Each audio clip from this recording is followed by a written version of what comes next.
नमस्कार छात्रों, digital point एक नए वीडियो लेक्चर में मैं इसके साथ हिंदी विषय के साथ आप सभी का स्वागत करता हूं, जिसमें आज हम सभी हिंदी पद्यांश से आधारित जो आपकी व्याख्या करने को प्रश्न पूछे जाते हैं उस पर हम चर्चा करेंगे। देखिए, हर पाठ का मैं एक एक जो है व्याख्या जो बहुत इम्पोर्टेंट है मैं इसको कराता चलूँगा।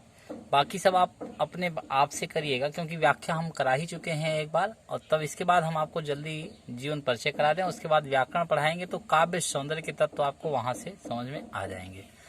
बाकी एक एक कराएंगे, किस प्रकार से लिखना है उसे आप जान जाएंगे। तो आज पहला हम सूरदास द्वारा रचित जो पद है, तो पद नामक शीर्षक में, जो कि सूर सागर से लिया गया है, उस शीर्षक में जो किस प्रकार से प्रश्न पूछे गए हैं देखिए।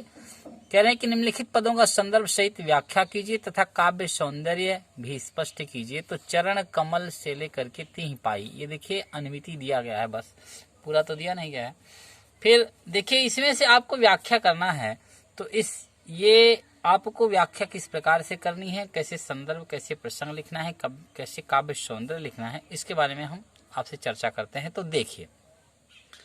तो देखिए सूरदास द्वारा रचित जो पद है, उस पद की व्याख्या में पहला आपका चरण कमल से लेकर के तीह पाई तक है। तो उसमें आपको ये कहा गया कि इसका संदर्भ सहित व्याख्या कीजिए तथा काव्य सौंदर्य भी लिखिए। तो देखिए, एक आपको आज हम बता रहे हैं इस पाठ में। तो इसका संदर्भ कैसे लिखा जाएगा, सबसे पहले आप अनुमिति जरूर लिखिएगा। हमने बताया था गद्यांश में भी किस प्रकार से इससे थोड़ा सा क्या फायदा आपको होगा लिखने से। तो अब देखिए संदर्भ यानी पद्यांश में किस प्रकार से लिखा जाएगा। तो संदर्भ इसका होगा, प्रस्तुत पद्यावतरण हमारी पाठ्य पुस्तक हिंदी के सूर सागर के पद नामक शीर्षक से अवतरित है। इसके रचयिता भक्तिकाल के प्रसिद्ध कवि सूरदास जी हैं। अब देखिए, जो हमने लिखा है यहाँ पर, इसके रचयिता भक्तिकाल के प्रसिद्ध कवि सूरदास जी। तो आप इसके अतिरिक्त, भक्तिकाल के अतिरिक्त आप ये भी लिख सकते हैं कि अष्टछाप के प्रसिद्ध कवि सूरदास जी, या भक्तिकाल के कृष्ण भक्त शाखा के प्रसिद्ध कवि सूरदास जी। मतलब इनके नाम के आगे कुछ भी आप जोड़ सकते हैं जो आपको सरल लगे। तो देखिए, इस प्रकार से आपका ये संदर्भ हुआ। संदर्भ के बाद आपका प्रसंग। प्रसंग में आपको ये ध्यान देना है कि उस पद में किस चीज के बारे में कह रहे हैं। तो जिसे कहा गया था ना, चरण कमल बंदो हरिराई, तो जो सूरदास जी हैं वे भगवान के कमलों चरणों की वंदना करते हैं। तो वही यहाँ पर कह रहे हैं कि प्रस्तुत पद में कवि भगवान के कमलवत चरणों की वंदना करते हुए कह रहे हैं कि, अब क्या कह रहे हैं ये आपको व्याख्या में बतानी है। आगे डैश जरूर लगाइएगा, यहाँ पर फुल स्टॉप या पूर्ण विराम नहीं लगाना है, ये ध्यान देना है। यहाँ आपको डैश लगाने हैं, ताकि इसका मतलब ये है कि अभी पिक्चर बाकी है। मतलब अभी आपको ये ट्रेलर दिखाया गया है कि इसमें फिल्म में क्या है, यानी इस आपकी व्याख्या में क्या है। अब इसकी व्याख्या जो है किसके बारे में बताई गई है, ये बताया गया है। अब क्या है व्याख्या आगे, यानी फिल्म। अब देखिए, तो व्याख्या में देखिए क्या है। व्याख्या में कह रहे हैं कि मैं उस भगवान के कमलों चरणों की वंदना करता हूँ, जिसकी कृपा से लंगड़ा व्यक्ति भी पहाड़ को लांघ जाता है या पार कर जाता है। अंधे को सब कुछ दिखाई देने लगता है, बहरा मनुष्य सब कुछ सुनने लगता है, और गूंगा फिर से बोलने लगता है। और जो महादरिद्र है या जो गरीब जनता है, वह अपने सिर पर राजा का मुकुट धारण कर लेती है या वह राजा बन जाती है। ऐसे करुणामय भगवान के चरणों की सूरदास जी बार बार वंदना करते हैं, या सूरदास के स्वामी करुणा के सागर भगवान की वंदना करते हैं। तो इस प्रकार से आपको इस तरह से व्याख्या करनी है। फिर से देख लीजिए, मैं उस भगवान के कमलवत चरणों की वंदना करता हूँ, जिसकी कृपा से लंगड़ा व्यक्ति भी पहाड़ को लांघ जाता है, अंधे व्यक्ति को सब कुछ दिखाई देने लगता है, बहरा मनुष्य सब कुछ सुनने लगता है, गूंगा फिर से बोलने लगता है, और महादरिद्र भी अपने सिर पर राजा का मुकुट धारण कर लेता है। ऐसे करुणामय भगवान के चरणों की सूरदास बार बार वंदना करते हैं। अब देखिए आपको जो है ये तो हुआ व्याख्या, अब आपको देखिए काव्य सौंदर्य। तो काव्य सौंदर्य में देखिए सबसे पहली चीज ये कि भाषा। तो ये जो पद लिखा है सूरदास जी ने ब्रज भाषा में लिखा है, तो भाषा ब्रज भाषा है। अलंकार इसमें कौन सा प्रयोग किया हुआ है, रूपक अलंकार। रस कौन सा है, भक्ति रस है। अब देखिए इसी के समान तुलसीदास जी ने जो है कुछ लाइनें लिखी थी सेम ऐसे ही। अब उसको आप बता सकते हैं, अगर आपको आता है तो, नहीं आता तो कोई बात नहीं। आप कम से कम भाषा, शैली, अलंकार, रस, ये आपके काव्य सौंदर्य के तत्व हैं। छंद, तो ये आपको बताना जरूरी होता है। तो इनमें से कुछ तो आप जरूर बताइए। जैसे भाषा है, हमने अलंकार बता दिया, रस बता दिया। अब जैसे देखिए तुलसीदास जी की पंक्ति है, 2 पंक्ति में, एक पंक्ति में आपको इधर बता रहा हूँ। देखिए मूक होई वाचाल पंगु, चढ़े गिरिवर गहन। तो इस प्रकार से जो है ये इस पद की व्याख्या थी। अब आप देखिए दूसरे पदों में जो जो है मैं आपको थोड़े थोड़े हिंट कर दे रहा हूं, आपको जो है देखिए। देखिए दूसरा है, करें अभिगत गति सगुन पद गावे, ये आपका दूसरा पद है। इस दूसरे पद में जो है सूरदास जी ने, संदर्भ वही रहेगा और आपको प्रसंग जो लिखना होगा, प्रसंग हम आपको बता दे रहे हैं। प्रसंग में आप लिखेंगे कि इस पद में सूरदास जी ने निराकार ब्रह्म की उपासना में, निराकार ब्रह्म की पूजा में जो है कठिनाइयों का उल्लेख करते हुए कहते हैं कि हमें सबसे श्रेष्ठ उपासना सगुण उपासना लगती है। तो क्या कठिनाई है यह बताते हुए कह रहे हैं कि अब इसकी व्याख्या में देखिए, निराकार ब्रह्म की सत्ता अज्ञात है और शब्दों में उसका वर्णन नहीं किया जा सकता है। जिस प्रकार गूंगा व्यक्ति मीठे फल के रस को भीतर ही आनंद लेता है, उसे व्यक्त नहीं कर सकता है, उसी प्रकार निराकार ब्रह्म के स्वरूप को वाणी में व्यक्त करना कठिन है, क्योंकि वह बाह्य इंद्रियों के पहुंच से बाहर है। न उसे देखा जा सकता है, न सुना जा सकता है, न स्पर्श किया जा सकता है। उसकी अनुभूति केवल उसी को हो सकती है जो उसे पा चुका है। निराकार ब्रह्म का ना कोई रूप है, ना कोई निश्चित विशेषता है, ना कोई इसकी कोई जाति है, ना उसे को प्राप्त करने का कोई उपाय है। ऐसी स्थिति में उसे प्राप्त करने के लिए बिना किसी आधार के हम कहाँ दौड़ें। इसलिए निराकार ब्रह्म को सब तरह से अगम्य या कठिन मान करके सूरदास जी भगवान के सगुण पद का गान करते हैं।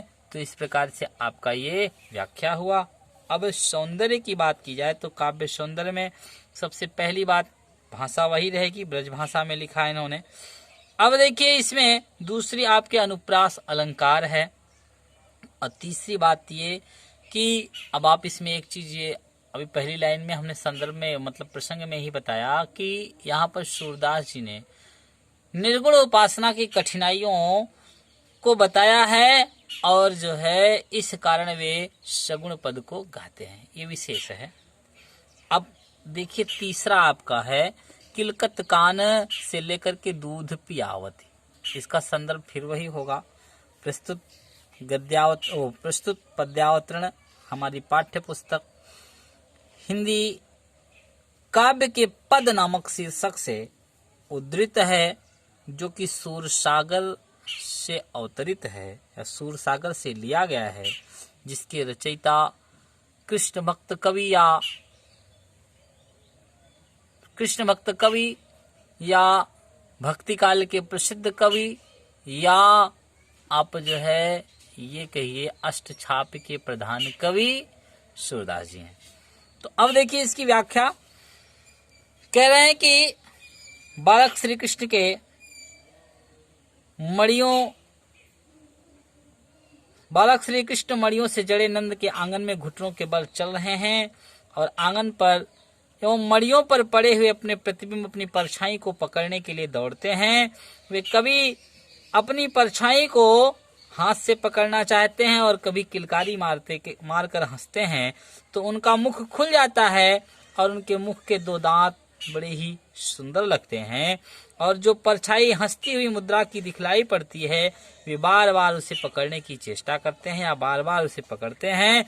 आंगन की स्वर्ण भूमि और मड़ियों पर श्री कृष्ण के कमलवत हाथ और पैर की छाया को देखकर ऐसा प्रतीत होता है मानो मणि ने उनके बैठने के लिए पृथ्वी ने कमल का आसन सजा दिया हो।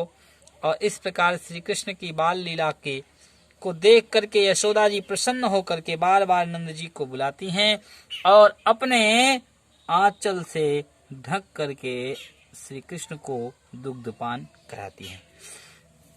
तो देखिए यहाँ पर जो है आपके एक तो भाषा वही होगी, दूसरा आपका जो है अलंकार में बात की जाए तो उत्प्रेक्षा अलंकार सीधे सीधे इसमें दिखाई पड़ रहा है।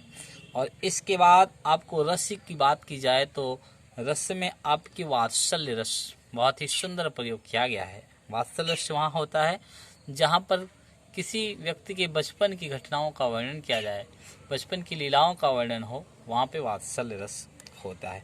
तो इस प्रकार से आपने ये देखा। अब देखिए जो है तीसरा करें कि मैं या हो न चरे हो गाय ताही रिगाए से लेकर के ताही रिगाए। तो देखिए इसमें जो है श्री कृष्ण जो है, अब इसका जो प्रसंग होगा संदर्भ वही होगा प्रसंग। आप देखिए इसमें कह रहे हैं प्रस्तुत पद में श्री कृष्ण की बाल लीला का वर्णन करते हुए सूरदास जी कह रहे हैं कि क्या कह रहे हैं, डैश करके आगे से व्याख्या में बताइए कि सूरदास जी श्री कृष्ण कहते हैं कि मैं ग्वाल बालों के संग उनके जब मैं गाय चराने जाता हूँ तो जो है सभी जो है अपनी माता से शिकायत करते हुए कहते हैं कि हे माँ अब मैं गाय चराने नहीं जाऊंगा क्योंकि ये सारे ग्वाल मुझसे अपनी गाय को बहरवाते हैं या घिरवाते हैं और दौड़ते दौड़ते हमारे पैर दर्द करने लगते हैं। हे माँ यदि तुम्हें हमारी बात पर विश्वास ना हो तो बलराम भैया से पूछ लो, किंतु अपनी सौगंध दिला करके। और क्योंकि श्री कृष्ण के इस शिकायत को सुन करके माता यशोदा क्रोधित हो जाती हैं और क्रोध में सभी ग्वाल बालों को गालियां देती हैं और कहती हैं कि मैं अपने बालक को मन बहलाने के लिए भेजती हूँ कि कुछ उसका मनोरंजन हो जाएगा। मेरा बालक अभी बहुत छोटा है जिसे इस तरह से ये दुष्ट ग्वाले दौड़ा दौड़ा करके परेशान कर डालते हैं। अब इसका काव्य सौंदर्य तो देखो रस में वही आपका वात्सल्य रस, इसके अलावा अलंकार में अनुप्रास अलंकार और जो है भाषा सरल सरस है और वात्सल्य रस है इसमें। अब आके देखिए सखरी मुरली लीजे चोर से लेकर के सखरी मुरली से लेकर के राग की डोरी तक आपको है संदर्भ इसमें वही होगा। व्याख्या और प्रसंग आपको कह रहे प्रस्तुत पद में गोपियां मुरली को चुरा लेने की योजना बनाते हुए कहती हैं कि हे सखी, व्याख्या देखिए, हे सखी मुरली को हम लोग चुरा लें क्योंकि इस मुरली ने कृष्ण को अपने वश में कर लिया है और हम सब के प्रेम को तुड़वा दिया है। श्री कृष्ण बांसुरी के प्रेम में ऐसे बध गए हैं कि घर हो या बाहर हो, रात में हो दिन में हो, वे उसे अपने पास लगाए रखते हैं। एक भी क्षण वे अपने से उसे अलग नहीं करते हैं और कभी उसे अपने हाथों में लेते हैं, कभी अपने ओठों पर लगाते हैं, कभी कमर में जोर से खोस लेते हैं। पता नहीं इस वंशी ने कौन सा मोहनी मंत्र फेंका है कि श्री कृष्ण अपने अंग अंग से जो है उससे बड़े आकर्षित होकर के बड़े प्रेम से वे उसे बंधे रहते हैं। अब इस प्रकार से इसका क्या हुआ, ये व्याख्या हुआ। अब काव्य सौंदर्य में जो है आपके जो है अलंकार में अनुप्रास अलंकार, भाषा में वही आपकी ब्रज भाषा है। और यहाँ पर देखिए स्त्री सौतिया डाह या सौतन के कष्ट को इसमें जो है सूरदास जी ने चित्रित किया है। और इस प्रकार से जो है अगला जो है आप देखिए उधो मन न भय 10-20, तो कह रहे हैं कि से लेकर के नहीं जगदीश। प्रस्तुत पद में उद्धव को जो है गोपियां जो है अपने मन की बातों को बताते हुए कहती हैं। जब उद्धव अपने योग की बात को बता रहे थे तब उनके उत्तर में गोपियां कह रही हैं कि क्या कह रही हैं, देखिए। हे उद्धव, कह रही हैं कि हे उद्धव, आज कह रहे हैं कि उद्धव मन न भय 10-20 से लेकर के और कोई जगदीश तक है। तो देखिए इसमें कह रहे हैं कि हे उद्धव जी, गोपियां कह रहे हैं कि हे उद्धव जी, हमारे कोई 10-20 मन नहीं है कि उनमें से एक भगवान के साथ चला जाए और आपके एक मन से आपके निराकार ब्रह्म की उपासना हो जाए। कह रहे हैं कि हमारा मन तो एक ही है जो कि मथुरा जो कृष्ण गए हैं उनके साथ चला गया है। कि अब हम किस हृदय से तुम्हारे भगवान की उपासना करें। कृष्ण के बिना हमारी सारी इंद्रियां बहुत कमजोर पड़ गई हैं।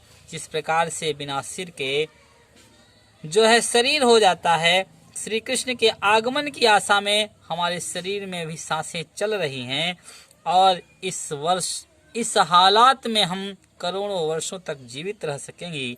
हे उद्धव, तुम तो कन्हैया के घनिष्ठ मित्र हो और सारे योगों के ज्ञाता हो, अधिष्ठाता हो। इतना जान लो कि श्री कृष्ण के सिवाय हमारा इस दुनिया में, इस संसार में कोई दूसरा ईश्वर नहीं है। तो इस प्रकार से ये आपका जो है व्याख्या हुआ। व्याख्या में अलंकार में आपके अनुप्रास है, भाषा वही आपकी है। रस में आप श्रृंगार रस कर सकते हैं। अब आगे देखिए, आपके निर्गुण कौन देश को से लेकर के मति नाशी तक आपके है। तो देखिए इसमें क्या गोपियां जो है उद्धव जी के निर्गुण ब्रह्म के स्वरूप के व्यक्तित्व के संबंध में प्रश्न पूछती हैं और कहती हैं कि हे उद्धव, मैं आपसे सौगंध देकर के पूछती हूँ, हंसी नहीं कर रही हूँ।